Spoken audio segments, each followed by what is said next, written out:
Okay mga kapatid, matagal na po tayong hindi dumadalaw dito sa ating Whistleblower PH. Nasa description niyan, i-subscribe niyan. Dahil nag-aatid po yan ng balita patungkol po sa ating Pilipinas. Kung mahal, kamusta? Ito ang title ng galing sa Whistleblower PH, Gwen Garcia, lumuhod kay BBM. Patanong siguro, no? Kaya naman PBBM todo rescue kay Garcia para hindi paalisin sa Cebu? Ito yung governor mga kapatid. Ano ba kasing meron madam? Ba't parang trending ka ata ngayon? Okay, kung trip nyo na may kasamang reaction video at opinion, panoorin natin ito ng sabay-sabay.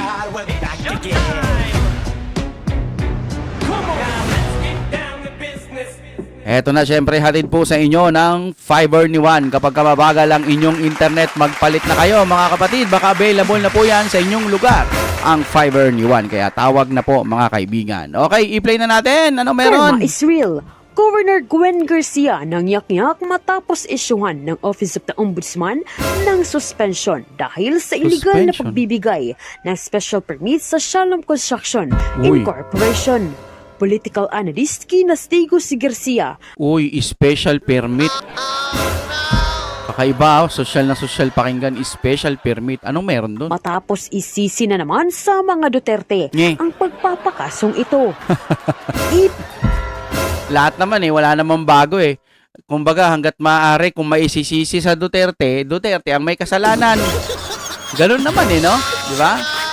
Alam nyo mga kaibigan, dito sa mundong ito, nagbabago naman na ang Pilipinas. Yun nga lang, marami pa rin pong humahadlang. Kapag ayaw mo sa Duterte, isa lang ibig sabihin, maaaring wala kang alam, maaaring hindi mo kilala ang mga magagandang nagawa ng Duterte, o hindi naman kaya gusto mong mangupit sa taong bayan. Yun lang dalawa lang yun para sa sarili kong opinyon.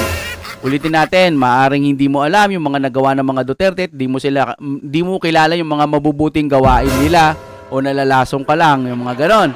Tapos yung isa naman, maaaring mangungupit ka. Pag may Duterte, mahihirapan ka. Parang ganon. Okay, tuloy tayo, no? Whistleblower PH, na-miss natin to, no? Pinakita ng Office of the Ombudsman ang nakaratay na resibo ng paglabag sa batas ni Governor Gwen Garcia. Dahilan ng pagkabulabog nito at ng kanyang mga galamay ang mga ginagawang iligal na aktibidad sa rehiyon ng Cebu. Kasama na nga rito ang kasong paglabag sa pag-abuso ng otoridad, pagiging gahaman sa kapangyarihan, kapabayaan at pagsisinungaling. Gusto natin malaman yan Ayon pa sa ulat, I am not stepping down, Governor Gwen.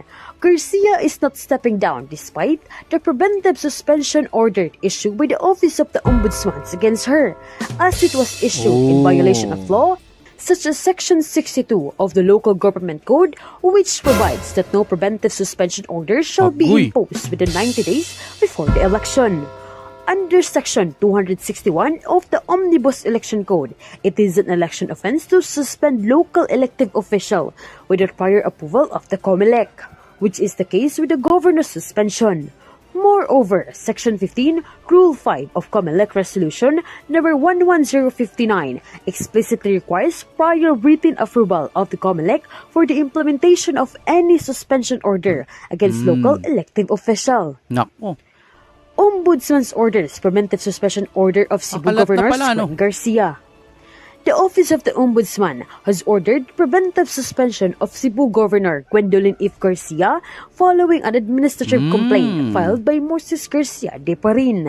The complaint accuses Garcia of grave abuse of authority, gross misconduct, serious dishonesty, gross negligence, and conduct prejudicial to the best interest of the service violations under Republic Act number 6713. According to the complaint, Governor Garcia allegedly issued a special permit to Shalom Construction Incorporation on May 14, 2024 without securing an environmental compliance certificate or a certificate of non-coverage from the Department of Environment and Natural Resources or DENR, nor holding any prior consultation with relevant government agencies. The case, docketed as OMB CA-APR 250074, is now under further investigation by the Office of the Ombudsman. Sa kasagsagangang ito ay tila halos lumuhod na si Gwen Garcia sa media upang ipanawagan na ang lahat ng ito ay katang-isip lamang ng mga Duterte alis na nasa ilalim ng ombudsman na gusto siyang pabagsakin. Ha? Kasalanan na naman ng Duterte. Ang tindi talaga, no? Ganun talaga, no? Hanggat kayang maipasok na kasalanan ng Duterte, dapat sisihin Duterte. Grabe naman kayo sa ginagawa niya sa Duterte. Alam nyo ito malayong opinion sa ating topic. Puro na lang kayo Duterte. Mapaganito, Duterte may kasalanan. Sa Metro Manila, Duterte na namang kasalanan. Alam nyo yung tipong malapit na yung tag-ulan? Pero Duterte pa rin ang nagiging topic ng gobyerno natin. Ano na bang balita doon sa flood control?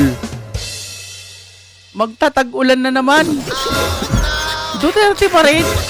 Anak ng teteng, palitan nyo naman yung topic nyo. Pengi naman po kami ng mga plano patungkol po sa mga binabahang lugar. No, pangkalahatan yung sinasabi ko kasi bawat balita natin, yung mga kumukontra, puro pagbanat sa Duterte. No? Malayong comment ulit. Kaka Duterte ninyo. Ayan na, tag-ulan na naman. Nako, susmiyo, marimar, apo. Mainit-init pa ngayon pero dapat habang tag-init o hindi naman kaya pag nung natapos sana yung tag-ulan, inaasikaso na po dapat yung mga pwedeng asikasuhin doon po sa mga flood control o yung ano pa man pwedeng gawin. Sana lang ngayong taon hindi matulad nung sa dati yung sobra-sobra pong baha, no? Sana lang hindi ganoon ang mangyari, walang mga dumaang bagyo para kahit hindi handa ang Pilipinas. Wala kasi tayong nakikita Sana ngayon tag-init, pinaghahandaan na ang mga flood control, bihira kasi ang ulan, ganito kaya ganyan. Ngayon pag may ang Duterte kasi ganito, ang Duterte, puro Duterte. Dapat hindi puro itim. Dapat ang ating ginagawa paputiin ang gobyerno. Anak ng teteng naman. Pengi naman kami ng mga ginagawa niyo dyan, mga kapatid. Tuloy po tayo, Whistleblower PH. Naku, na-miss ko talaga itong Pero di ba lalaki nagsasalita dito dati, no? Narito ang paninisi ni Garcia sa mga Duterte at ang pananalampak ng isang political analyst. Official statement of Governor Gwendolyn F. Garcia on the preventive suspension order. I would also like to clarify a few key facts. First, the complainant Moises Garcia Diparin is a founder of the Duterte's Riders team and is openly affiliated with partisan political groups. Ano daw? Number 2, the suspension order was issued by Ombudsman Samuel Martires, a known Duterte appointee, and was released with barely 2 weeks before the election. Ano daw? Number 3, the suspension is illegal as it violates Section 261 of the Omnibus Election Code, which explicitly states that base lang sa aking pag-uunawa, yung ginawa sa kanyang kinasuhan siya o sinususpende o illegal. Illegal yung ginagawa ng ombudsman. Parang sabi niya ng ganun. Ngayon, kung illegal yan, pwede ka pong maghain. Kung totoo man itong balitang ito, alam nyo kasi mga kapatid, dito po sa social media, hanggat maaari, kailangan bumubuka yung bibig kung ano man yung sinasabi niya. Hindi po kasi uso ngayon yung may lumabas na statement, tapos statement lang, no? Baka kasi itanggi nila. Yan. Kaya mga kapatid, kailangan makita din nating ibinubuka ng bibig nila itong sinasabi nila. Mamaya sabihin na naman fake news. No, Whistleblower PH. Marami yung nagsasabi, yung iba diyan, kapag ka daw mukha lang nung tao o kaya ano lang siya, ganyan, parang sulat-sulat lang. Minsan kasi na tinatanggi nila. Mas gusto nila yung nakikitang nagsasalita.